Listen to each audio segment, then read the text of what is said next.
সামনের দিকে যাবে তো।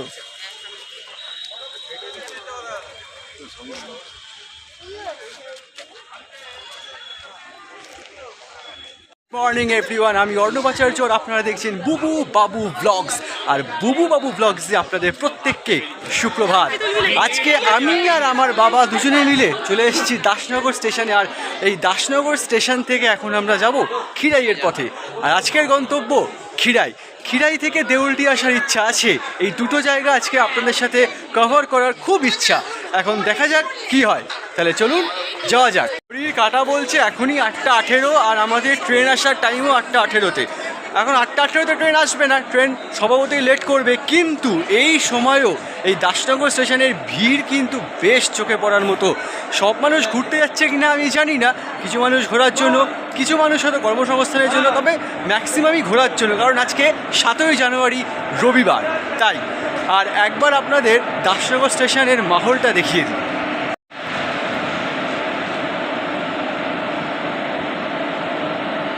এটাই হচ্ছে দাসনগর স্টেশনে 8:19 মানুষের মাহল। এত মানুষের ভিড় এই 2 নম্বর প্ল্যাটফর্মে। খড়গপুর লোকাল 8:18।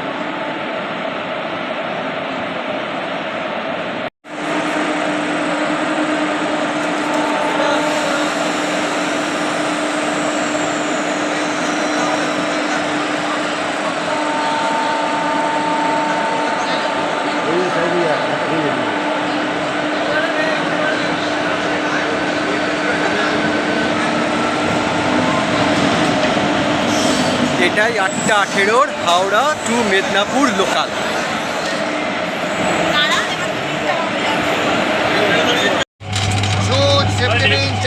চাবি লোকের 10 টাকা করে।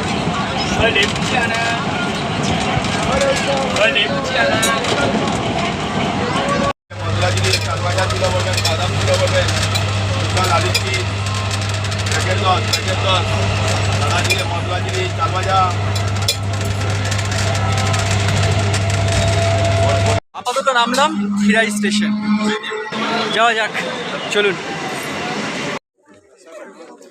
আজ 7 জানুয়ারি সানডে। এই হচ্ছে খিরাই থেকে নেমে ফুলের মার্কেট যাওয়ার ভিড়টা।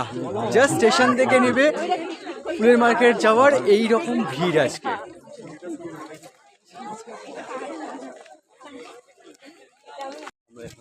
খিরাইতে নেবে এখন আমরা আপাতত ফুলের বাগানের পথে।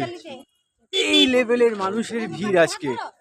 অবশ্য এখন যতটুকু শুনছি 5-7 মিনিট এখনো হাঁটতে হবে, জানি না, দেখা যাক কতক্ষণ হাঁটতে হয়, কতক্ষণ হাঁটার পর পাওয়া যায় সেই ফুলের বাগান। আমরাও সেই সন্ধানে। তাহলে চলুন যাওয়া যাক। স্টেশন থেকে দীর্ঘ মোটামুটি 15 মিনিটের পথ, পুরো স্টেশনের গা দিয়ে 15 মিনিটের পথ হেঁটে আমরা এই জায়গায় এসে পৌঁছালাম। 15 মিনিট হেঁটে আসার পর আপনারা এই জায়গা পেয়ে যাবেন যেখানে আসল ফুলের বাগানটা আছে, যেখানে খিরাইয়ের ফুলের বাগান এবং ফুলের মেলাটা বসেছে। সেই জায়গাটা আসতে গেলে স্টেশন থেকে আপনাকে 15 মিনিট হেঁটে আসতে হবে। আর হ্যাঁ, ওখান থেকে গাড়ি সার্ভিসও আছে, অনেকে গাড়ি করেও আসছে। আর গাড়িতে কত ভাড়া আমি ঠিক জানি না, সেটা জেনে আপনাকে বলে দেবো। আপাতত আমরা হেঁটেই এলাম, হেঁটে 10 থেকে 15 মিনিট। আর এই যে দূরের যত বাগান দেখছেন, ওই দূরে যে বাগানগুলো, ওগুলো কিন্তু সবই ফুলের বাগান। এখানে ফুলের যে মেলাটা আছে সেখানে শুরুতেই সব ফুলের পসরা সাজিয়েই বসেছে। সেখানে ফুলের বুকেট আছে, ফুলের সম্ভার আছে, সমস্ত রকম গোলাপ, ডালিয়া, সূর্যমুখী, সমস্ত রকম ফুলের এখানে সম্ভার। কি কালারফুল ফুলের সম্ভার এখানে সাজানো আছে, শুধু সেটুকু পরিলক্ষিত করুন। অসম্ভব শোভা ফুলগুলোর। আর এখানে কিছু ফুলের চারা গাছ আছে, আপনারা যদি চারা গাছ কিনে নিয়ে যেতে পারেন সেটাও খুব ভালো হয়। সমস্ত জায়গায় ফুলের পসরা। এগুলো কিন্তু ডালিয়া, যে নীল ফুলগুলো, চন্দ্রমল্লিকা, সরি আমি ভুল বললাম, ওগুলো চন্দ্রমল্লিকা।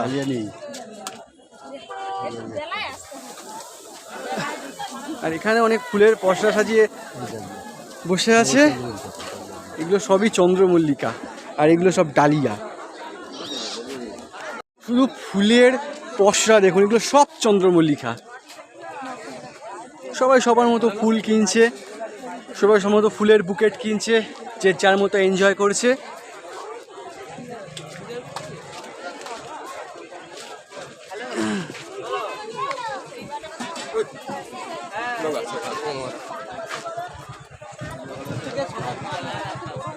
এখানে সব খাবারের স্টল আছে, এখানে আপনারা খাবার দাবার করতে পারেন।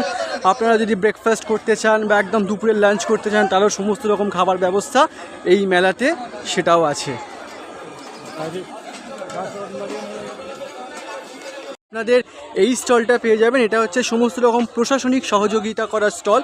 আপনাদের যদি কোনো অসুবিধা হয়, যদি কখনো কোনো প্রবলেমে পড়েন, এনাদের থেকে সাহায্য পেতে পারেন। এনাদের এসে যে বললে এনারা আপনাদের সেই সাহায্য করে দেবে।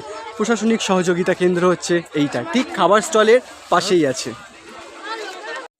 এইখান থেকেই শুরু হচ্ছে ফুলের বাগিচা। যতদূর বিস্তৃত, যতদূর চোখ যায় শুধুই ফুলের বাগিচাই দেখতে পাবেন। এখানে সমস্ত রকম গাঁদা ফুলের চাষ হয় এখানে। আর ঠিক তার উল্টো দিকে এই জায়গাগুলো দেখছেন, এগুলো হচ্ছে চন্দ্রমল্লিকা।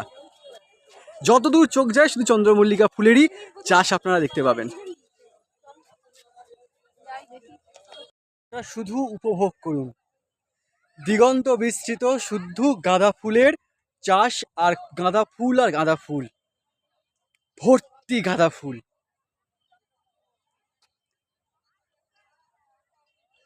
যেদিকে চোখ যায়, যত দূর চোখ যায় শুধু গাঁদা ফুল।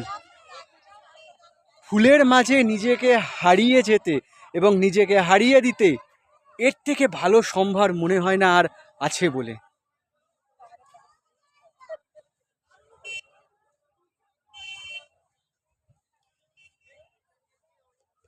এই জায়গাটা পুরোটা বাঁধাকপির চাষ হয়েছে।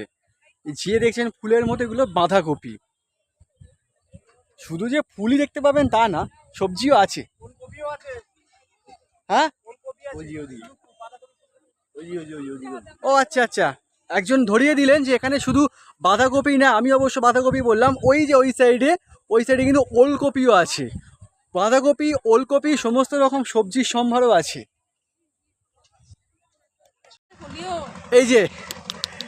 এই হচ্ছে পরিবারের সবচেয়ে বড় সদস্য। হ্যাঁ, সবচেয়ে ছোট, সবচেয়ে আদুরে হওয়ার পরেও কিন্তু এরাই থাকে পরিবারের সবচেয়ে বড় সদস্য হিসাবে, যারা এই উৎসবে সামিল হয়। আর এদেরকেও সামিল করুন উৎসবে, কারণ এরাও উৎসব প্রিয় অনেক বেশি। আর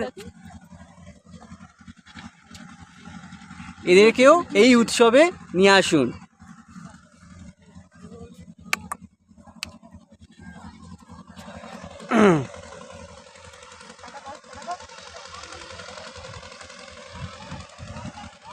একটা জায়গা আপনাদের আমি নিয়ে এলাম, শুধু পরিলক্ষিত করুন জায়গাটা, জাস্ট ফিল করুন। লাল আর লাল, এখানে পুরো রেড ভেলভেট যে ফুলটা বা মোরগ ঝোটন যে ফুলটা, পুরো সেই ফুলের বাগিচায় ভর্তি এই জায়গাটুকু। একবারে এই জায়গাটুকু দেখলে সত্যি রবীন্দ্রনাথ ঠাকুরের রক্তকরবী মনে পড়ে যাচ্ছে। লালে লালে শুধু ভর্তি এই জায়গাটা।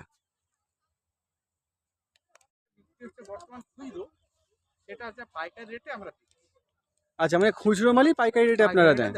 আচ্ছা, এমনি কি ধরুন আদার্স ডেতে এখান থেকে পাইকারি মাল যায় বড় বড় জায়গায়? বহু জায়গায় যায়, আপনার কোলাঘাট যায়, খড়গপুর যায়, হাওড়া যায়। হাওড়াতেও যায়? আচ্ছা আচ্ছা আচ্ছা, মানে পুরো জায়গাটা এখান থেকে যায়? পুরো ফুলটা এখান থেকে যায়। আচ্ছা, এই আছে এই যে আপনাদের আজকে দেখলাম যে গাঁদা চন্দ্রমল্লিকা বেশি হয়েছে, মৌসুমি কি গাঁদা চন্দ্রমল্লিকাই বেশি হয় নাকি আদার্স? সিজন ফ্লাওয়ার, সিজনে কম হচ্ছে। এটা হচ্ছে সিজন ফ্লাওয়ার। এখানে শীতকালে এটা চাষ হয়, কিন্তু বর্ষাকালে পুরো এলাকাটা ডুবে থাকে। আচ্ছা আচ্ছা, হ্যাঁ। আর হচ্ছে গ্রীষ্মকালে হ্যাঁ, তখন এখানে বিভিন্ন রকম সবজি চাষ হয়। আচ্ছা। সবজি চাষ হয়, যে ধরুন ঝিঙে, চিচিঙ্গে, শসা, উচ্ছে, এইসব বর্তমান চাষ হয়। আচ্ছা, মানে এটা ওই 2 ফসলা 3 ফসলা জমি বলে সেটা? এটা আপনার মানে দু ফসল, মানে বর্ষাকালে হচ্ছে না, বর্ষাকালে হচ্ছে না, আর শীতকালে ফুলটা হয়। শীতকালে সিজন ফ্লাওয়ার। এটা সব জায়গায় দেখছেন সব season আচ্ছা, এবারে ডালিয়াটা আমি খুব কম দেখছি, ডালিয়াটা কি হয়নি? ডালিয়াটা বর্তমান আছে, প্রত্যেকে আর কি বেচা কেনার জন্য এখানে করেছে, কিন্তু ডালিয়া বাগান আছে ভবানীপুর তিলন্দ। আচ্ছা, ভবানীপুর, কলকাতা ভবানীপুর? কংসাবতী ভিলেজের অপোজিট সাইড। ও আচ্ছা, কংসাবতীর অপোজিট সাইড। ও, ওইখানে ডালিয়া, এখানে এই গাঁদা চন্দ্রমল্লিকা এই সবজিগুলোই হয়। আপনার নাম কি? আমার নাম মুকুল চন্দ্র চক্রবর্তী। বুঝতে পারছি। আচ্ছা, আপনি এখানেই থাকেন? হ্যাঁ, আমি এখানে থাকি। এটাই আপনার জায়গা এই এটা বাগান? আমার জায়গা, ওই যে লাল বাগানটা দেখছেন, ওই ভেলভেটের বাগানটা? ওটাও আমার বাগান। ওটা আপনার বাগান? বাহ, আচ্ছা, ধন্যবাদ। এই খাল বরাবর এখানে প্রচুর মানুষ আজকে পিকনিক করছে, প্রচুর মানুষ আনন্দ করছে, প্রচুর গান ডিজে হচ্ছে। আমি তাই খুব একটা বেশি কাছে যেতে পারছি না, কারণ যদি গান চলে আসে আমার এখানে পুইমেছুরি গানটা হয়ে যাবে ভিডিওটার। তাই এখানে দেখাচ্ছি, এখান থেকেই দেখাচ্ছি যে কত মানুষ আজকে পিকনিক করছে, ফিস্ট করছে, গান বাজনা করছে, আনন্দ উৎসব করছে আজকের এই 5 জানুয়ারি রবিবারের দুপুরে। এত মানুষ এসছে গাড়ি নিয়ে। ওই দিকে খালের ওই পারে আরও গাড়ি আছে, সেগুলো তো অত তুলতে পারলাম না। খালের ওপারে আরও গাড়ি আছে, আর এখানে এত মানুষ আছে যারা পিকনিক করছে, ফিস্ট করছে, নিজেদের মতো করে আজকের এই রবিবাসরীয় দুপুরটাকে এনজয় করছে। এরকম প্রচুর আজকে মানুষের ঢল নেমেছে এই খিরাই অঞ্চলে। থেকে আপাতত ফুলের বাগানটা ঘুরে এখন আমরা যাচ্ছি অন্য একটা ডেস্টিনেশনে। এরপর আমরা যেখানে যাচ্ছি সেই ব্লগটাও আসবে নেক্সট পার্টে, নেক্সট ব্লগে। দেখতে থাকুন ততক্ষণ, আর চ্যানেলটাকে অবশ্যই সাবস্ক্রাইব করুন। সাবস্ক্রাইব করে দিন না, কি আছে, সাবস্ক্রাইব বাটনটা প্রেস করে পাশে থাকা বেল আইকনটা ঢং করে বাজিয়ে দিন, আর প্রত্যেকটা নোটিফিকেশান সবার আগে আপনার ফোনে পৌঁছে যাবে। আর ততক্ষণ লাইক করুন, কমেন্টস করুন, আর ভিডিওটা প্রচুর প্রচুর শেয়ার করুন। প্লিজ লাইক কমেंट्स করুন আর শেয়ার করুন, এবং অবশ্যই সাবস্ক্রাইব করে যান। और क्या, सब्सक्राइब कर दो ना यार, प्लीज मांगता है मुझे, कर दो ना सब्सक्राइब। সাবস্ক্রাইব করুন, পাশে থাকুন, বুবু বাবু ব্লগসের সাথে থাকুন, সুস্থ থাকুন। Bye bye.